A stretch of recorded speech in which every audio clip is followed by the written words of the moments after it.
This is refined sugar and its relation to cancer. So, our research question is, what are the potential risk factors and dangers of a diet consisting of high refined sugar intake and its synergy to increase cancer risk? As an overview, I'll be going over why, specifically in the American diet, due to marketing and habitual behavior, how refined sugars have become a ubiquitous staple and contribute to cancer mortality rates within the United States. Cancer is currently the leading cause of death. We will explore the correlations between a high sugar diet and the promotion of tumor growth and carcinogenic cancer epidemiology. So, it's about living the American dream here, and it starts young. There were global increases in childhood obesity through influential marketing and preference shaping targeting children and adolescents. Children are more susceptible to media and marketing influence than adults are. And once a child has developed a preference for a food or brand, they may remain a lifelong buyer. This also represents our fast food feeding pools, where addiction is a scary thing. Fast food happens to be an insidious culprit of this.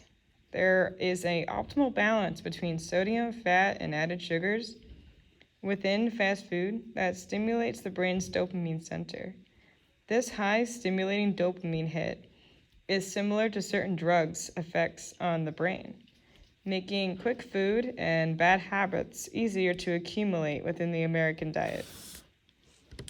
So sugar in particular, not just in our fast food industry, but also in most of the products and brands within grocery stores, specifically most junk food, which is packed with hidden additives, the main ingredient being added sugars. Marketing on our television, in-school marketing, product placements, and through most internet influence, these have a large effect on our behavior to prefer these types of high sugar foods.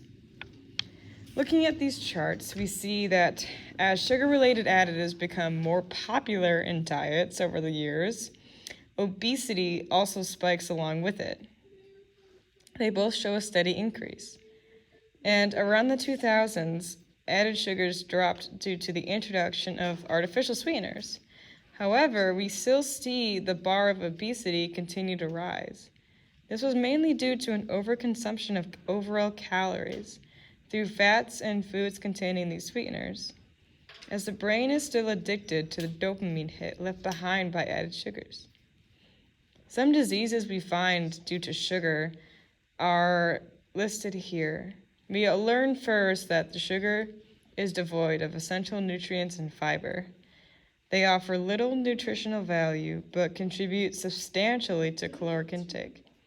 The excessive consumption of refined sugars has been linked to various metabolic disorders, including obesity, type 2 diabetes, and cardiovascular diseases. Let's explore more.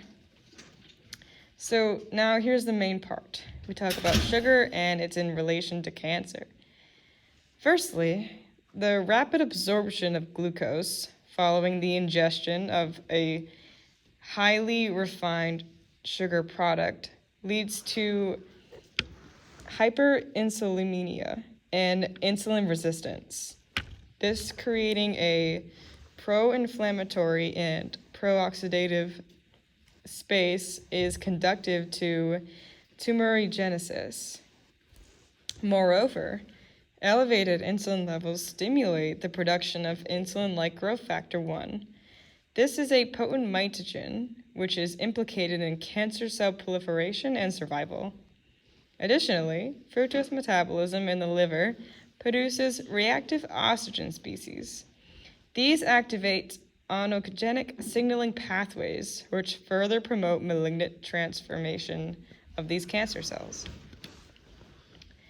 Looking at some case studies, we see that there was once done a systematic review and a meta-analysis by Malik in 2013. This revealed a positive correlation between sugary beverages and the incidence of pancreatic cancers.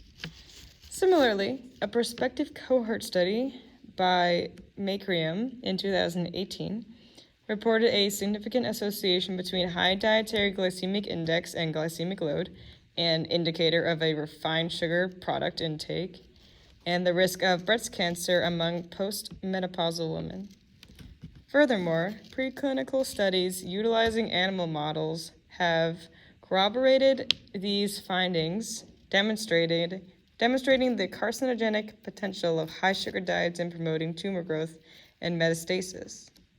Yang, in 2014, showed that fructose intake enhanced the development of intestinal tumors in mice who were predisposed to colorectal cancer, implicating sugars induced metabolic alterations and tumor progression. Now to look at some rats and mice. Mice were fed either a high sugar diet or a control diet, and tumor growth was monitored throughout. Additionally, immune surveillance mechanisms were also assessed. The study found that a high sugar diet promoted tumor growth in mice by suppressing their tumor immune surveillance mechanisms, thereby facilitating cancer progressions. Another study showed that rats were fed either a high sugar diet, once again, or a control diet, and the incidence of growth of mammary tumors were monitored over time. So these rats already had mammary tumors. Rats that were fed the high sugar diet exhibited a significantly higher incidence and growth rate of the mammary tumors compared to those on a control diet. These studies underline the potential risk factors associated with high sugar intake and its link to cancer development. This can inform Americans about the potential dangers that they could face consuming the excessive amounts of refined sugar. Some other effects that sugar has had. Firstly, sugar, now we know due to study on these rats, suppresses immune system's ability to detect and eliminate tumors. Sugar damages the gut lining and destroys healthy bacteria through inflammation. Specifically, studies have shown a significant reduction in an immune cell called the T helper cell 17. This immune cell in particular is crucial for fighting off tumor-promoting cells. Without them, tumor growth can flourish. Because not only does sugar or glucose give energy to all cells in the body, but it also supplies the tumor-promoting cells with insulin and energy. So if refined sugars are simultaneously killing off tumor-fighting cells and then feeding cancer cells, all they can do is promote more cancer. So what can we do? Well, we can read labels carefully. We can compare similar foods like high-quality carbohydrates will have more fiber and less total added sugar. Where on the latter side here, we have things like ingredients list that contain sugar, brown sugar, corn syrup, high fructose corn syrup, or other sweeteners near the top of the list, and this food will most likely have a higher glycemic index. Hidden sugars are those listed with different names. They end in OSE usually, like fructose, maltose, dextrose, or sucralose, for example. And also we know to avoid sugary drinks, such as soda, sweetened teas, lattes. They also contain a lot of hidden sugars. And the more processed the food, the higher the glycemic index. The less processed carbohydrates are healthier because they provide other cancer-fighting nutrients, such as fiber, vitamins, minerals, and phytonutrients. Looking into all these strategies, we can further lessen the effects of added sugars and their immediate promotion of cancer cells, although there's still always more evidence coming out to explain these phenomenons. Thank you.